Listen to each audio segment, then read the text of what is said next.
Les symboles semblaient danser à la lumière de la torche, comme si quelque chose de maléfique en émanait. « Regarde là !»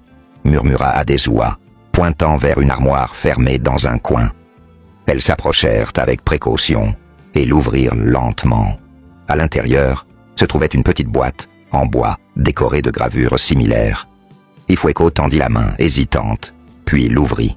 À l'intérieur, Eltras trouvèrent un mélange de poudre et d'objets étranges, des plumes, des petites osses et un minuscule miroir. Adesua recula, horrifiée. « C'est de la sorcellerie », murmura-t-elle, les yeux écarquillés. Ifueko sentit une vague de peur la traverser, mais elle savait qu'elle ne pouvait pas reculer maintenant.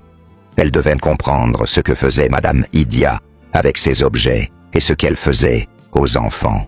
Elles fermèrent la boîte, mais à ce moment-là, un bruit sourd résonna derrière elle. En se retournant, elles virent la silhouette de Madame Idia dans l'ombre, les fixant de ses yeux sombres. « Vous ne devriez pas être ici », dit Madame Idia d'une voix glaciale. Ifueko et Adesua se figèrent, le souffle court. La voix de Madame Idia résonnait dans la pièce, grave et menaçante, bien loin du ton doux qu'elles avaient entendu durant la journée. Dans la pénombre, ses yeux brillaient étrangement, et elle semblait différente, plus imposante, presque surnaturelle. Ifueko sentit un frisson parcourir sa colonne vertébrale. Elle se tenait devant une femme qui n'était plus la simple directrice de crèche, mais une personne qu'elle ne reconnaissait plus, comme si un autre visage se cachait derrière celui qu'elle connaissait. « Qu'est-ce que vous faites ici à cette heure ?» demanda Madame Idia, s'avançant lentement vers elle. Ifueko chercha une réponse, mais sa voix restait bloquée dans sa gorge. Adesua tenta de paraître courageuse et murmura « Nous savons que vous faites des choses étranges ici, avec les enfants. Nous avons le droit de savoir. » Madame Idia émit un rire froid, sans une once d'amusement. « Oh, vous voulez savoir? Très bien, suivez-moi.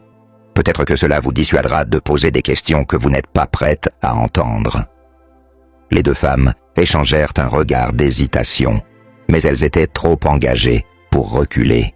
Elles suivirent Madame Idia à travers un couloir sombre qui menait à une pièce dont elles n'avaient jamais soupçonné l'existence. À l'intérieur, elles découvrirent une étrange salle, faiblement éclairée par des bougies disposées en cercle. Au centre de ce cercle, il y avait une grande statue en bois, taillée dans une forme inquiétante, qui semblait les observer avec une intensité dérangeante. « Vous voyez, ici, nous nous assurons que les enfants sont...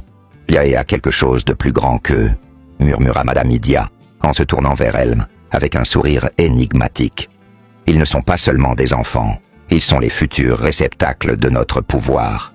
Ce rituel nous permet de puiser dans leur énergie pour protéger ce lieu et assurer ma sécurité. » Ifueko sentit une montée de colère et de peur en entendant ces mots. Elle réalisa que les cauchemars de son fils, ses comportements étranges, n'étaient pas une simple phase. Madame Idia et ses rituels sinistres étaient derrière tout cela.